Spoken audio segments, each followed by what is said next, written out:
Tele.tv.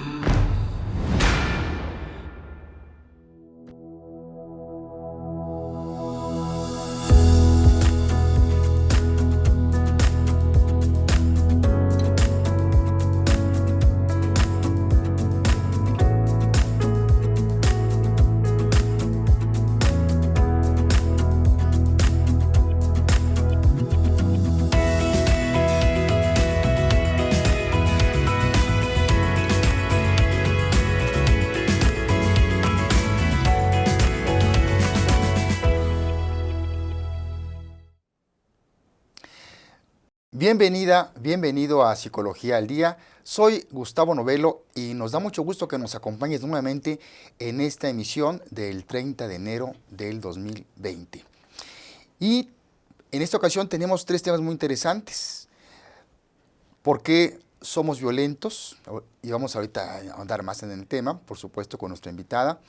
El segundo tema, la violencia familiar. Y en el tercero, ¿qué es el Assessment Center? Así es que quédate con nosotros, son temas muy interesantes que siempre nos ayudan mucho para nuestro bienestar personal, pero también nuestro entorno, donde estemos en empresas y otros lugares donde nos estamos desarrollando. Y como cada semana, en este primer bloque nos acompaña Marta Novelo. ¿Cómo estás, Marta? ¿Qué tal, Gustavo? ¿Cómo estás? Y cómo están también a todos los que nos están escuchando, saludándolos con mucho afecto. Muy bien. Y bueno, recordarles a nuestros amigos nuestras cuentas, la de Twitter, @psicoaldía, Facebook, @psicologiaaldía, nuestro correo informes @psicologiaaldia.com.mx y nuestra página nos pueden buscar en cualquier buscador como Psicología al Día y aparecen noticias y pueden entrar y van a encontrar una variedad de noticias de todos los campos de psicología para todo público. Y ahora sí vamos a entrar con nuestro primer bloque, ¿por qué somos violentos? Y para esto tenemos nuestra invitada, Patricia Luna. ¿Cómo estás, Patricia? Hola, muy bien. Muchas gracias por estar acá. Gracias. Brevemente voy a comentar que Patricia Luna es psicóloga con enfoque cognitivo-conductual de la UNAM y ha trabajado con mujeres e hijos víctimas de la violencia extrema. Muy bien. Entonces, podemos partir que hoy, para los que no sepan, hoy en especial, 30 de enero, es el Día Mundial de la No Violencia y la Paz, o Día Escolar de la No Violencia y la Paz, ¿verdad? También se le conoce, ¿no? Entonces, básicamente como pretexto, como punto, como tratar de tomarlo como algo que se conmemora, estamos partiendo para acá, para ver esta parte, ¿no? Y empezar así de preguntarnos por qué somos violentos, ¿no? Yo no sé si sería una de las primeras preguntas que se me ocurre, ¿no? Ok, bueno. Primero vamos a partir de qué es violencia, ¿no? Ajá. Y lo que es la violencia es esta manipulación y control que se da. Pero esto es una estructura social. No es inherente a la biología del ser humano, que es muy diferente a ser agresivo. Esto sí. La agresividad tiene una función de supervivencia. Sí. Es decir, si yo me encuentro en un estado de peligro, sí, voy a reaccionar para defenderme. Y es allí cuando suelo ser agresivo. O sea, como dicen a veces, o hay una reacción de ataque o huida, ¿no? Exactamente. De manera natural, ¿no? De manera natural. La violencia no. Como les digo, como es una estructura social, va dirigida a manipular, controlar, de alguna manera a salirme con la mía. Y es ahí donde no tengo un autocontrol, una regulación de mi propia conducta. Okay. Entonces, de esa manera yo empiezo a ejercer la violencia, que muchas veces se confunde con agresividad porque tenemos conductas precisamente agresivas, golpes, gritos, jaloneos, violencia psicológica. Entonces, muchas veces se confunde, ¿no? Pero eso básicamente es la violencia. Pati, ¿cómo es que se va gestando todo esto, ¿no? Y para poder entender cuál es como un límite o a lo mejor algo muy que se puede brincar de un lado a otro, ¿no? De ser agresivo, de tener una respuesta agresiva que es parte de la naturaleza del ser humano, a pasar del lado violento. ¿Cómo es que eso se va gestando? Bueno, esto de alguna manera va de acuerdo a situaciones culturales y cómo nos lo vamos explicando como grupos sociales. ¿Por qué? porque no es lo mismo la violencia que vivimos aquí en nuestro país, a lo mejor a la violencia de Europa. Como yo les digo, es una estructura social. Aquí podemos ver que a lo mejor hay desempleo, pobreza, falta de oportunidad de trabajo. El individuo se vuelve más estresado, entonces se genera más violencia,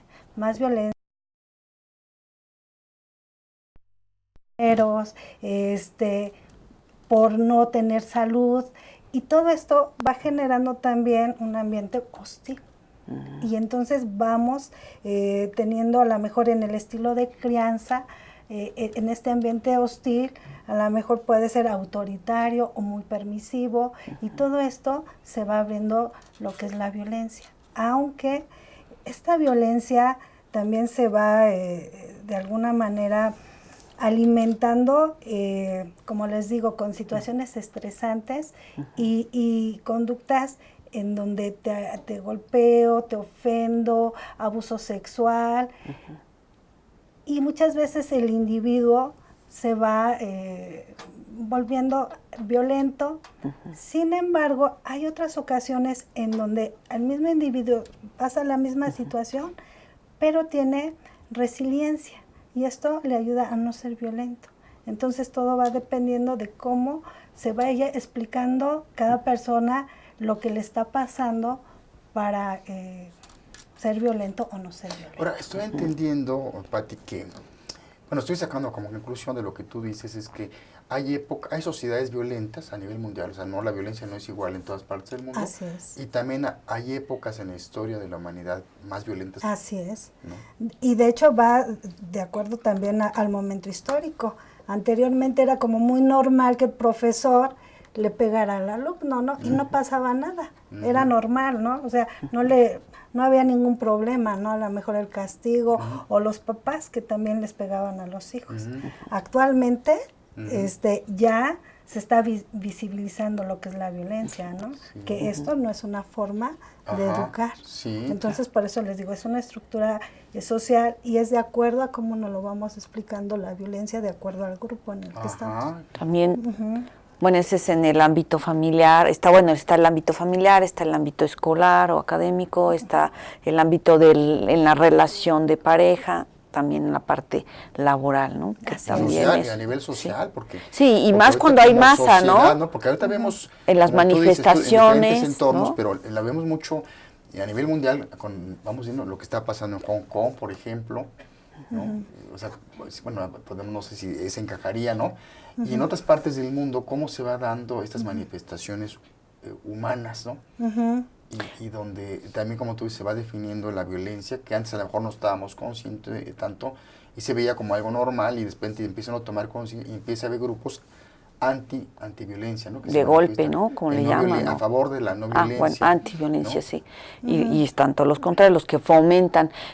También me viene mucho el tema del ámbito del deporte, ¿no? Como hemos visto que en pues juegos, ya sea de cualquier índole, puede ser de fútbol o fútbol americano o básquetbol, de repente algo que se sale de las manos control. Y de control, y bueno, pues hasta muertos, ¿no? Ha habido. Así es, precisamente la masa, el grupo, de alguna manera pues se va contagiando de esa conducta, porque les digo, esta parte de lo que es la agresividad, ¿no? Entonces, precisamente, pues como no hay una regulación, un autocontrol, y es una reacción, pues se va generando. Como lo estamos viendo ahorita en la pantalla, mira, ¿sí? Y eso estamos viendo como a veces en los deportes, como tú lo mencionas, ¿no? De repente se genera, y sobre todo en estadios, ¿no? O sea, como a veces se pierde la individualidad a nivel conciencia y a nivel grupal, como fuera un solo cuerpo, de repente viene la violencia, que de repente la gente sale de estampidas o se enfrentan, y a lo mejor después de que ya pasó, digamos, ¿por qué me empecé a pelear con el vecino si estábamos muy bien, no? O sea, porque se sienten en esta sensación de ataque, agredidos, violentados. Pero como grupo, o sea, como si fuera uno solo, como si el grupo o toda la persona fuera un solo cuerpo y reaccionara, ¿no? Así es. Y pum, de repente ves reacciones así que dices... Los aficionados, siempre está también esa parte como de digo, en el ámbito a lo mejor del deporte lo podemos ver bien, la afición que está, que ya se vuelven fanáticos, ¿no? Así es. Y entonces eso puede ser eso que detone, ¿no? Uh-huh. Exactamente, y precisamente vemos temas como fue violento al momento de cómo le pegó al balón o cómo llegó hacia su compañero, entonces eso de alguna manera impacta al espectador, o si sale la tarjeta roja, amarilla, y le hace enojar, y entonces empiezan de alguna manera a reaccionar. Oye, ahora una pregunta, Pati. ¿Hay alguna manera de nosotros hacer una autoevaluación y ver si somos violentos o no? O sea, o de qué manera, porque a veces si hay herramientas de evaluación diagnósticas. ¿De qué manera podemos detectar si somos o de repente nos conectamos con la violencia? Bueno, en nosotros los seres humanos existe la agresividad, como les digo, como mecanismo de defensa y supervivencia. Entonces, de alguna manera, esta violencia se puede regular, de acuerdo, como también les decía, dependiendo de la resiliencia que vayamos teniendo, con conductas prosociales, que viene la empatía, la humildad, el hacer bien a los demás. ¿Cómo me voy dando cuenta cuando entonces se va generando, gestando una conducta violenta? A lo mejor desde pequeños, ¿no? Si tenemos un hijo oposicionista desafiante, ¿no? Entonces, o que no puede regular sus emociones, que no sabe planear, organizar, tomar decisiones, gestionar sus emociones. Entonces, de esa manera, mis reacciones van a ser explosivas. No voy a tener ese autocontrol que yo requiero para la solución de problemas. Entonces, tiene que ver, tiene que ver con esta parte de que a lo mejor entra en el campo, de la inteligencia emocional, o un poquito lo que se habla mucho de conocer las emociones. Sí, de hecho es algo fundamental, yo creo, el incluir lo que es la inteligencia emocional. Sí. ¿Por qué? Porque de ahí entonces aprendemos a gestionar nuestras emociones y también aprenderlas a aceptar. Sí. ¿Qué voy a hacer con mi enojo? ¿Qué voy a hacer con mi miedo, con mi tristeza, con mi alegría? La reprimimos, no te enojes, ¿no? Eso es algo que... O no llores. Entonces, ¿qué está pasando? Es una acumulación de tensión, de estrés. Y cuando voy acumulando esta tensión, este estrés, ¿qué va a pasar? Una explosión, ¿no? Y entonces voy a reaccionar violentamente. Entonces, por lo que estoy viendo ahorita, empieza desde la familia, o sea, que los mismos papás empiecen a educar en lo que es inteligencia emocional. Obviamente en las escuelas, ¿no? En los programas de estudio debería haber una materia o por ahí algún tema que se toque de inteligencia emocional. Yo digo que en todos los años. Y además educar a los papás, psicoeducación hacia los papás, porque a veces pedimos, los papás deberían de enseñarles a los hijos, pero si los papás traen una estructura, una educación, se continúa. Que venimos repitiendo patrones de conducta. ¿De qué le dices? Oye, si ellos ni siquiera están conscientes. Sí. Así es. Está muy interesante el tema, pero creo que ya no está llegando el tiempo, entonces que Pati nos dé todas. Oye, ¿tienes algún dato de contacto? ¿Nos puedes dar un dato para que los amigos que nos están viendo te puedan contactar? Claro, miren, yo me ubico en la clínica Lujo. Se encuentra en lo que es la colonia Jardín Balbuena. Aquí. Y se pueden contactar conmigo al teléfono 5565 07 49 81. ¿Hay alguna página? Sí, se llama Psicología Integral. Psicología Integral, ahí nos pueden buscar. Muy bien, pues un tema muy interesante, como te das cuenta y como nos pasa cada semana, se nos acaba el tiempo, se nos va como agua. Así agradecemos mucho tu participación. No, gracias a Patricia Luna, que ya está acá, esperemos que estés en otra ocasión con nosotros, abundando otros temas de los que tú manejas. Y bueno, amigos, nos vamos a ir ahorita al corte. Pero regresando del corte, tenemos nuestra siguiente invitada, donde vamos a hablar específicamente de violencia familiar. Así es que, amigos, no se vayan, síganos aquí en Psicología al Día.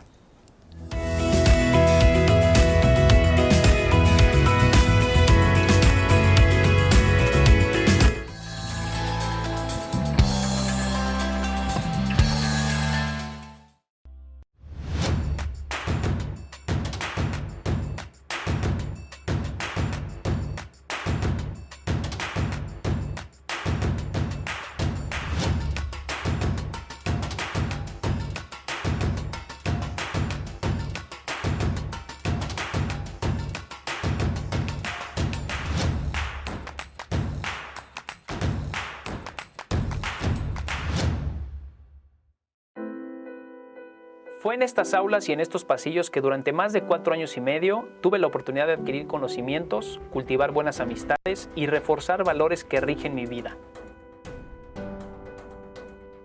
En mi gestión al frente de Jardines de México, trabajando con responsabilidad y honestidad, y en conjunto con un grupo multidisciplinario, hemos podido colocarnos como un punto emblemático del estado de Morelos y llegar a ser reconocidos como el jardín floral más grande del mundo.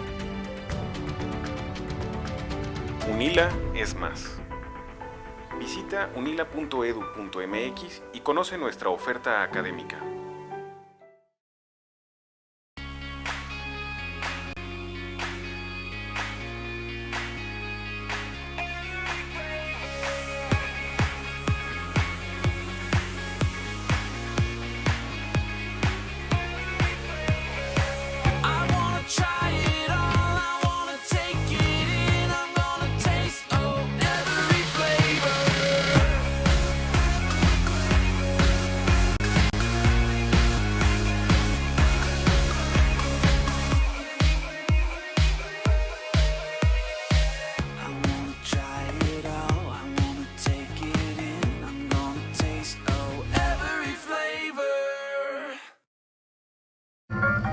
¿Cómo te fue?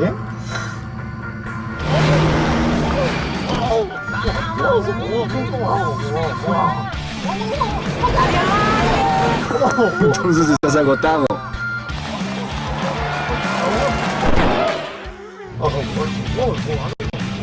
Rehidrátate con el balance perfecto de agua, glucosa y electrolitos y recupera el equilibrio en tu cuerpo. Electrolit, hidratación total, científicamente hidratante. Consulta a su médico.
Revelo es psicóloga y terapeuta familiar de la UNAM, enfocada en las relaciones familiares funcionales.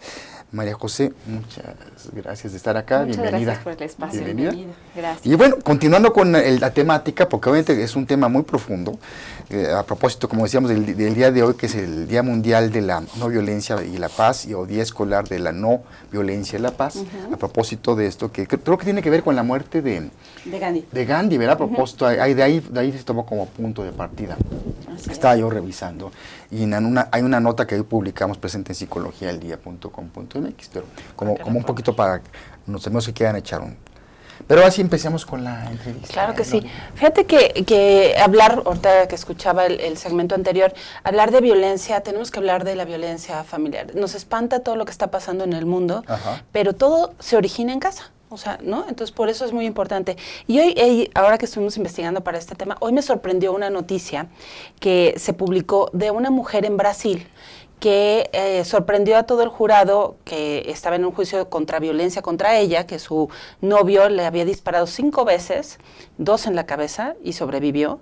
Y en el juicio lo que sorprendió fue que ella quiso besar al agresor. Le pidió permiso al juez, lo besa, y bueno, la imagen creo que ya la tenemos, la pueden ver ustedes en internet. Ahorita justo es la imagen que estamos viendo ahorita, en el momento en que la mujer brasileña besa a su agresor. Y lo sorprendente después, la entrevistaron obviamente en los medios y ella lo que decía es, dice, hablaremos y si todo va bien, volveremos y todo será como antes. Lo amo y ya lo he perdonado. Y el juez también dio su comentario después y él decía esto, que creo que es muy importante para el tema que estamos hablando. Dice, el juez se sintió desconcertado cuando la agraviada le pidió besar al agresor. Me sorprende que tenga ese deseo de mantener una relación con el sujeto que le disparó 5 veces. Y luego hay otra imagen que no la traemos hoy, pero me sorprendió también, que está al final con todos como las familias y él abrazándola. O sea, la verdad es que sí es como chocante en el sentido de shock, de que ves esa imagen y dices, ¿cómo es posible esto? Y no lo mencionamos como para juzgar, porque de eso vamos a hablar ahorita, pero hablamos de la normalización de la violencia, de cómo se nos puede hacer normal y poder decir, llegar a estos extremos, ¿no? Este es un caso extremo, pero generalmente, ¿cómo tú estás viendo la evolución de esta violencia familiar ahorita? Como tal, bueno, en este caso en particular, podría ponerse el foco en un principio en la pareja, ¿no? ¿Cómo se formó esa pareja? Claro. ¿Qué individuos conforman esa pareja? Porque en el día a día no nos damos cuenta y estamos siendo violentos hacia los demás, hacia una situación, y permitimos ciertas cuestiones como estamos en el tráfico y le mentamos la madre al Claro. ¿no? Ya no tenemos paciencia, queremos que en cuanto cambie la luz del alto, enseguida avancemos. Cuando nos están entregando algún trabajo, lo queremos tal y como lo esperamos, ¿no? Ya no tenemos esa tolerancia a la frustración, porque todo se nos da rápido. La tecnología es rápida, todo tenemos a la mano, la información está a un clic de distancia. Esto nos ha impedido que nosotros tengamos la famosa paciencia, ¿no? Tolerancia. Exactamente. Y el aceptar diferencias, porque creemos que tal y como nos visualizamos es como debe ser, ¿no? Entonces ya no estamos siendo tolerantes, no estamos siendo pacientes, y eso nos lleva a tener modelos de relación un poco agresivos, violentos, ¿no? Que buscamos la satisfacción instantánea, ya no estamos dispuestos a esperar a largo plazo. Y esto nos mete a un tipo de relación justo muy pasivo-agresiva, ¿no? Que ya no somos directos con el otro, sino que ponemos un post en el que le decimos, es que las parejas que no entregan flores como indirectas, son ¿no? tal y cual, ¿no? Y ponemos un meme para hacerlo más pasivo, pero estamos siendo violentos, también, ¿no? por ahí, Estamos siendo poco claros, no estamos dejando que el otro conozca cuáles son nuestros límites, qué no nos gusta, qué sí nos gusta. Entonces, entramos como una relación, pero en medio de una confusión, ¿no? No llegamos a conocer completamente al otro. Ahí ya estamos en un grave problema, ¿no? Porque no estamos conociendo como tal a la persona, conocemos la imagen que nos venden o que estamos tratando de venderle a la sociedad, ¿no? Y que encaje perfectamente con esos modelos. ¿Qué pasa cuando esa relación avanza? Como no nos conocemos y ya pasamos las 24 horas del día juntos, ya compartimos que la pasta de dientes, que el cepillo, que la toalla, pues obviamente van a salir acciones que no nos gustan. ¿Qué pasa con esas acciones? Seguimos siendo un poquito pasivos, agresivos, ¿no? Primero decimos, es que no me gusta que levantes que dejes la toalla tirada, ¿no? Pero ya lo decimos de una forma no tan amable, llamémoslo así, ¿no? No tenemos la forma, porque pensamos que el otro ya es de nuestra propiedad y lo podemos tratar como tal. Entonces estamos evitando ese paso del respeto, de la forma, de la manera de elegir las palabras, y al saltarnos esos pasos, estamos perdiendo la empatía. Ahorita estamos viendo una imagen justo de este tipo, ¿no? Nuestras discusiones ya no son como para resolver, sino para reclamar, ¿no? Y la relación se va... Quizá no en el mejor tono. Claro. Porque hay de tonos a tonos, ¿no? Y hay tonos donde ya la conducta no verbal, el tono de voz, hace que la otra persona incluso reaccione de manera también igual, ¿no? Claro. Caemos en ese círculo vicioso.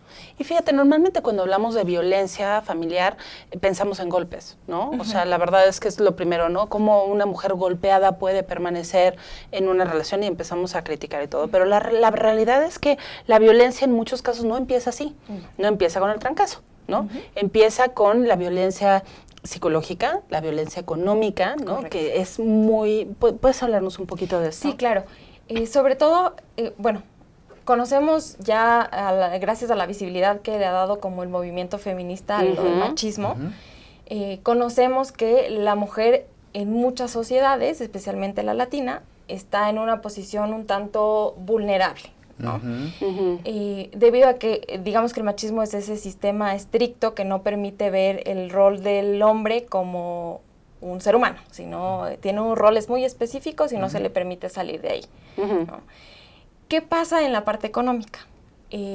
Al estar la mujer inmersa en este mundo un poquito difícil, con límites súper rígidos para ella, que no puede salirse del rol estereotipado que tenemos, pues obviamente sus ingresos van a ser menos. Claro. ¿Qué pasa en esos casos? Cuando se une la pareja, obviamente la mujer no puede aportar lo mismo que el hombre a la relación en cuanto a economía.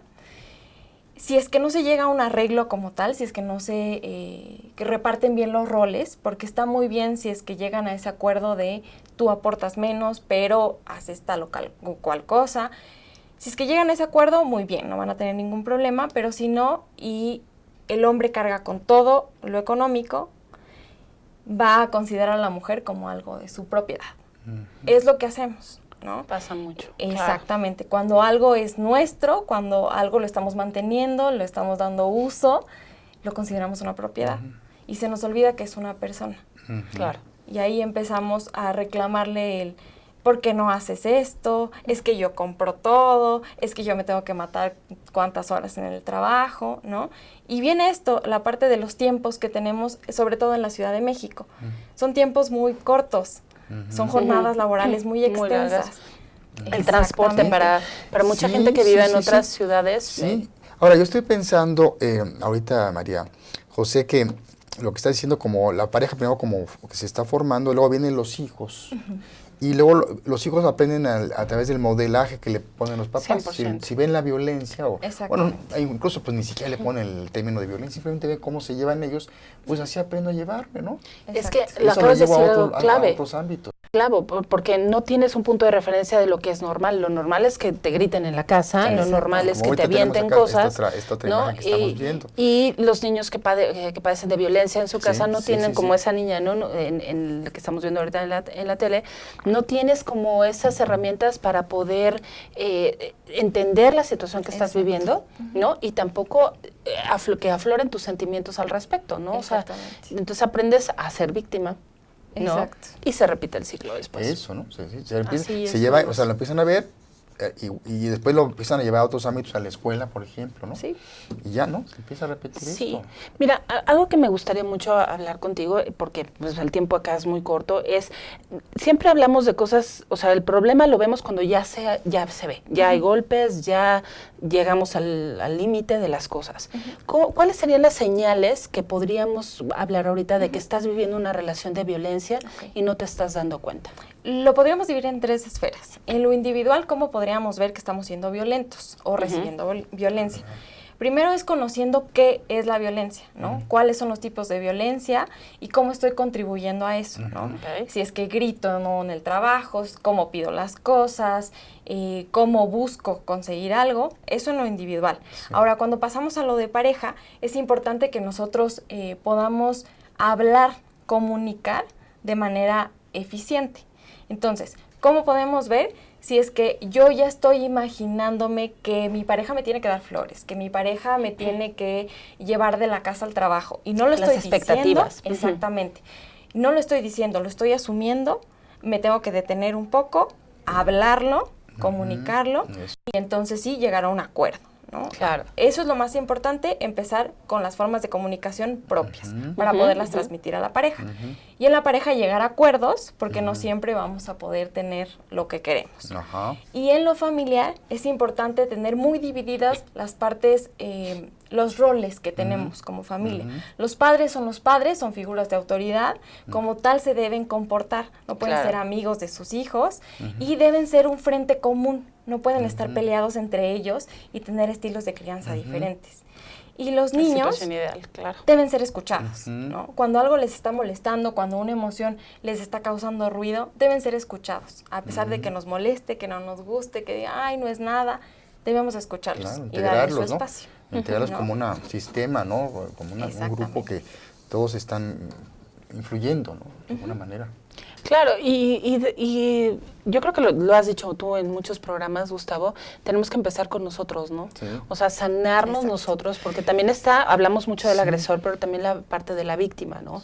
O sea, estas conductas se aprenden, ya lo estábamos diciendo, y también tú permites ciertas cosas. Y yo agregaría lo siguiente, que a veces conceptualmente entendemos muy bien, no, sí, la violencia, no, está muy mal ser violento, pero a veces no lo entendemos en nosotros mismos. O sea, entonces creemos que nosotros a veces actuamos perfectamente hasta que te dicen, oye, mira tú cómo hablas, tu tono de voz, cómo señalas, ¿no? Claro. Tus palabras. Entonces ya de repente, hasta que caes en la cuenta y a lo mejor lo empiezas a aceptar, es cuando puedes cambiar. Pero fíjate, hay conductas dentro de pareja que luego las vemos como amor y que finalmente fomentan la violencia. Los celos, por ejemplo, ¿no?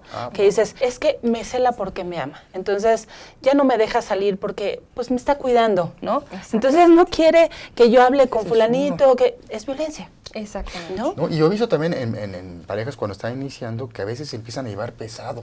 Y ves a las mujeres, porque ahorita hablamos de la violencia. Se empiezan a aceptar y como, hombres, no es que es un juego, lo hace con cariño, ¿no? O sea, pero no, o sea, se empieza a aceptar esos golpes, o sea, de juego, esas bromas pesadas. Claro.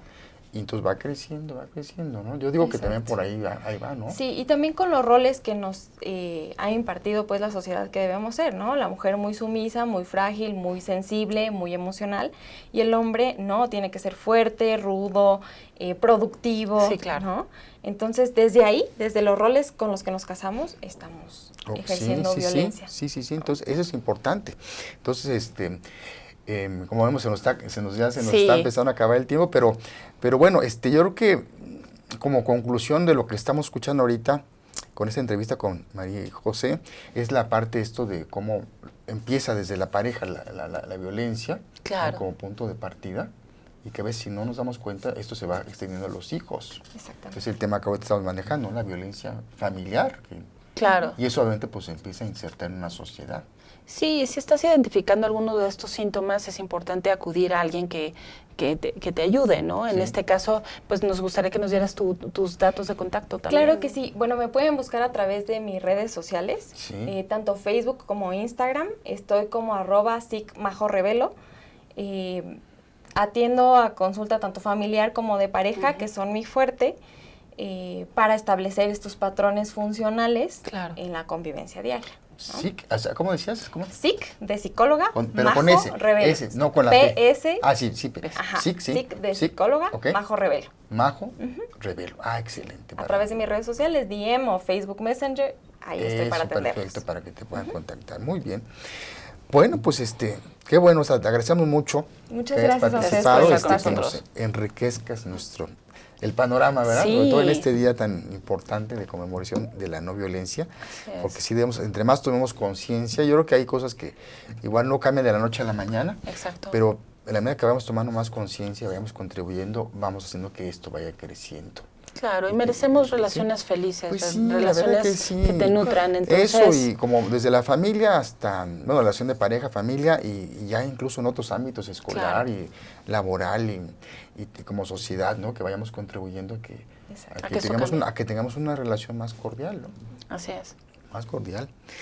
Muy bien, pues vámonos al siguiente bloque, siguiente y último bloque, y después de eso ya tenemos nuestro tercer tema. Vamos a hablar sobre lo que es el Assessment Center y cómo esto beneficia a las empresas. Vamos a cambiar. Cambio de tema total. Psicología laboral. Amigos, no se vayan, vámonos al siguiente corte y síganos acá en Psicología al Día.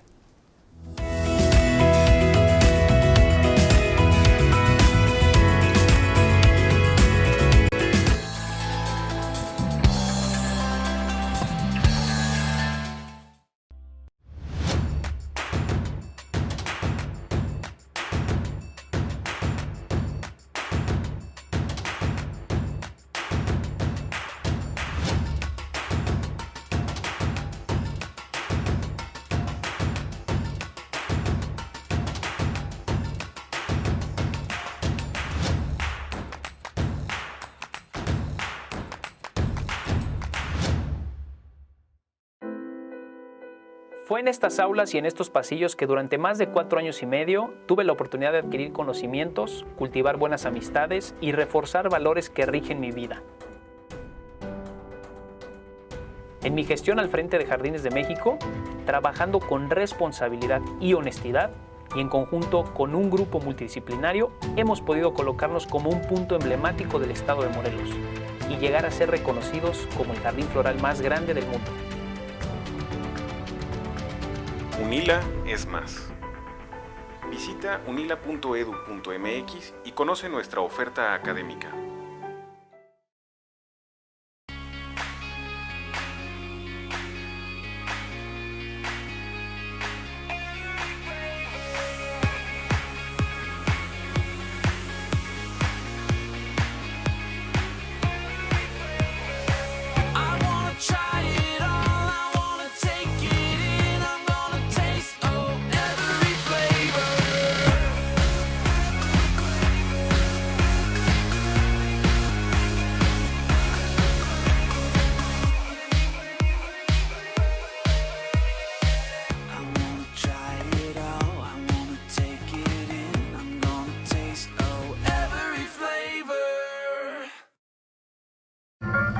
¿Cómo te fue?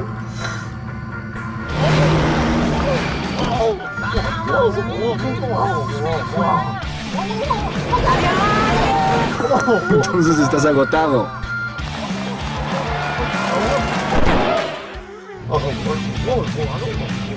Rehidrátate con el balance perfecto de agua, glucosa y electrolitos y recupera el equilibrio en tu cuerpo. Electrolit, hidratación total, científicamente hidratante. Consulta a su médico.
Y ya estamos de regreso en nuestro tercer y último bloque, donde vamos a hablar en este momento sobre lo que es el Assessment Center y cómo beneficia a las empresas.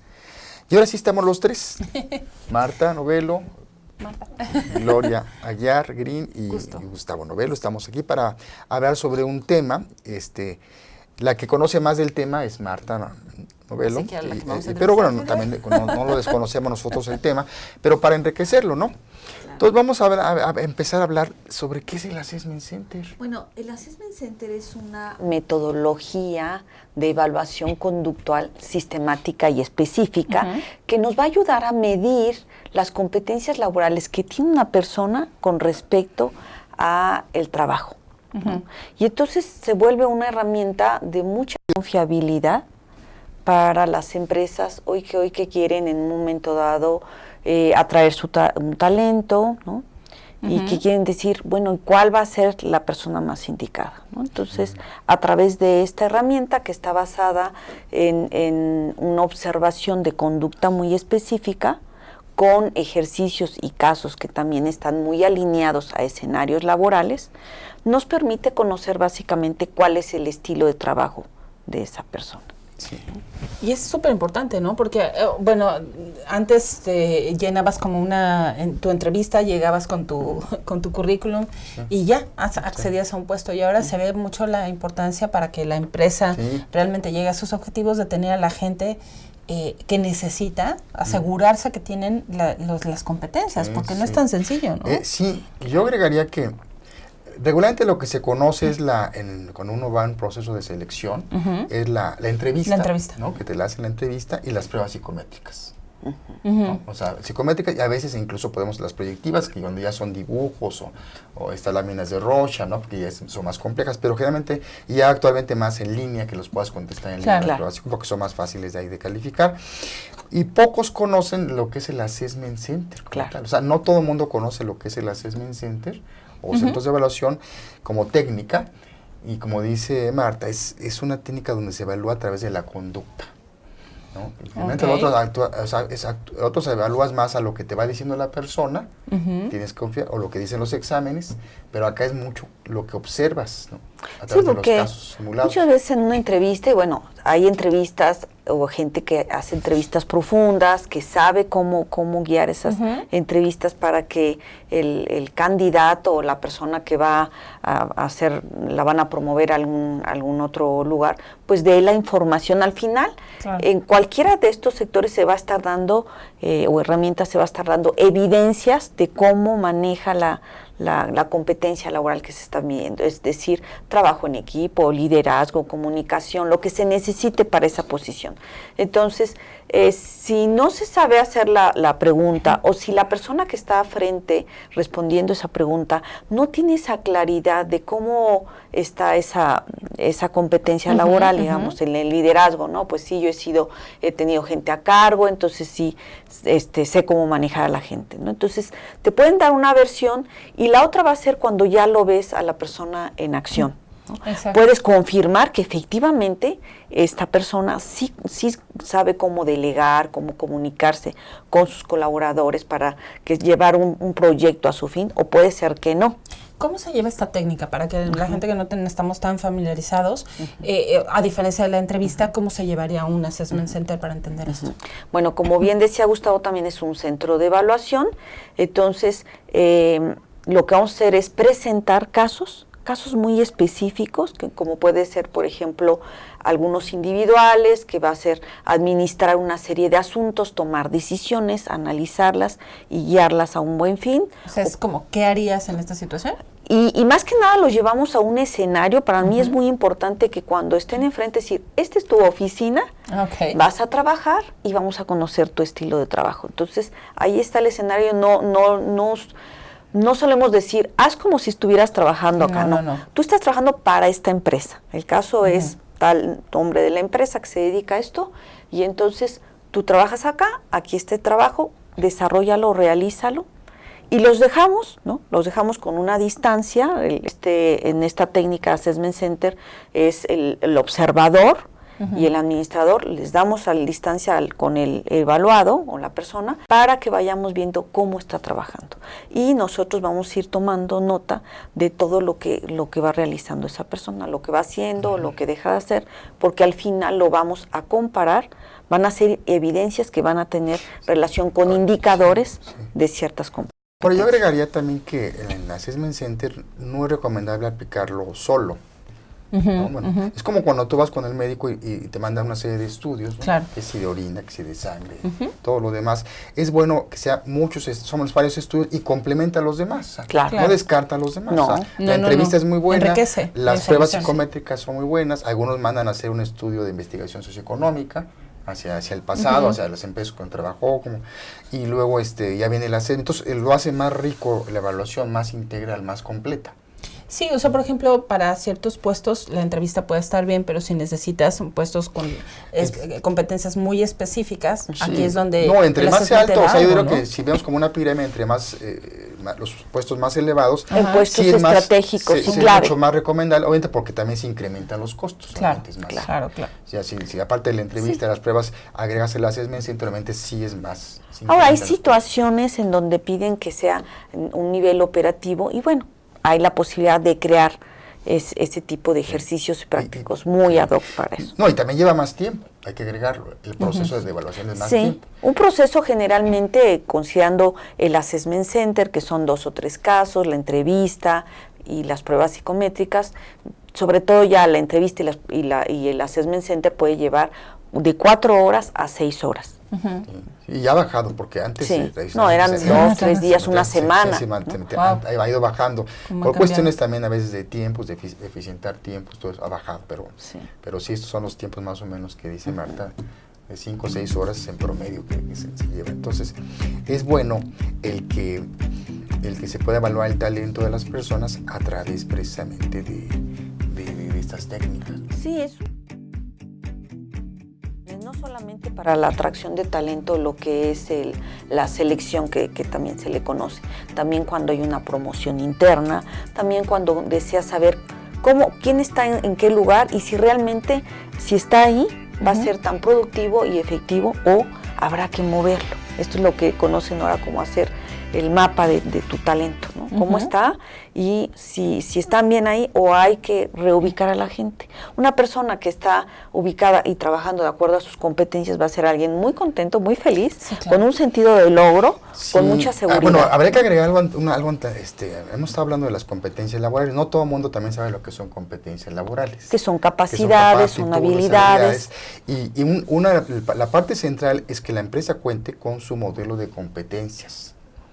Pero échala para la empresa, no de tomatura, porque cada empresa puede tener sus competencias muy particulares. Las generales, las específicas. Entonces, es importante que se trabaje primero con el modelo de competencias, porque si no, es más difícil, aunque apliques el Assessment Center, no es tan certero. Claro. Si no sabes cuáles son las competencias que necesitas en cada puesto. Totalmente. Claro.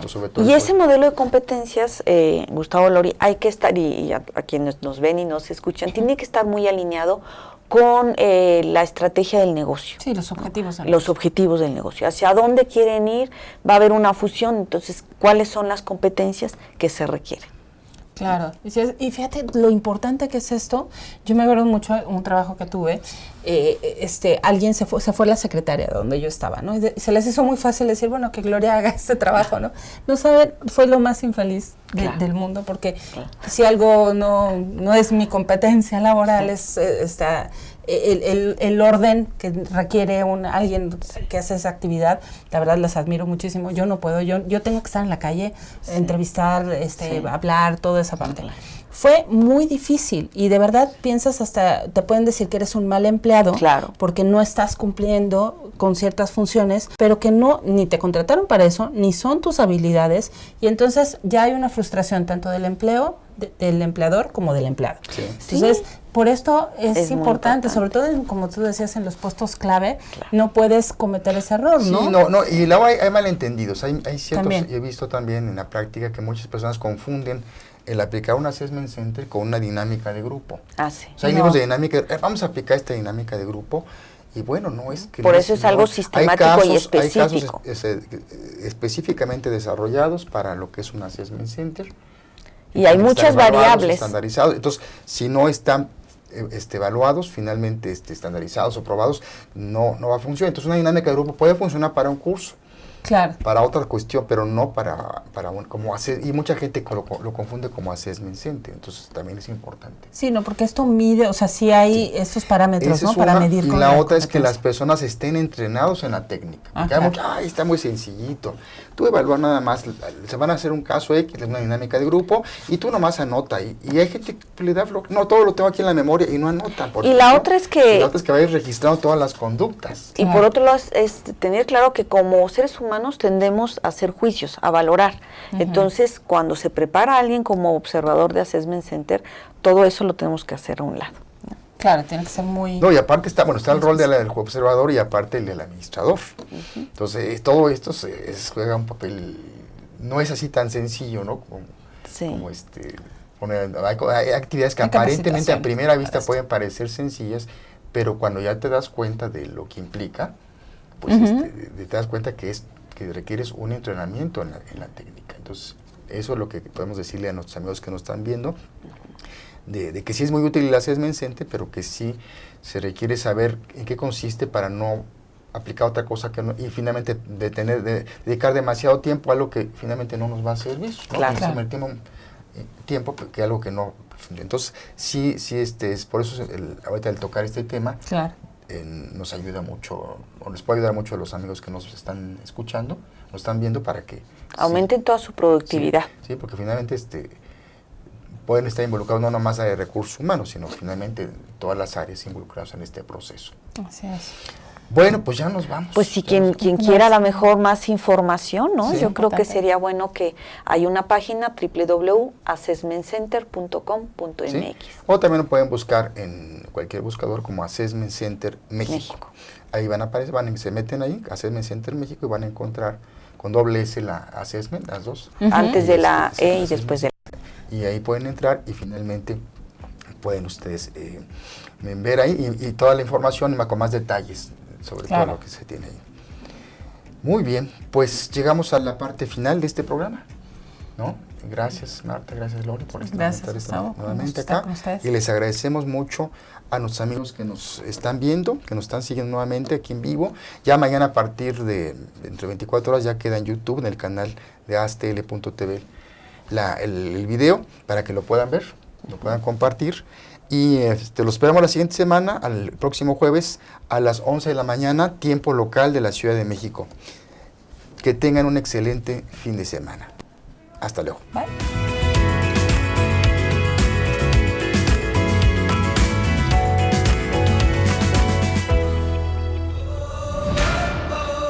Astele.tv.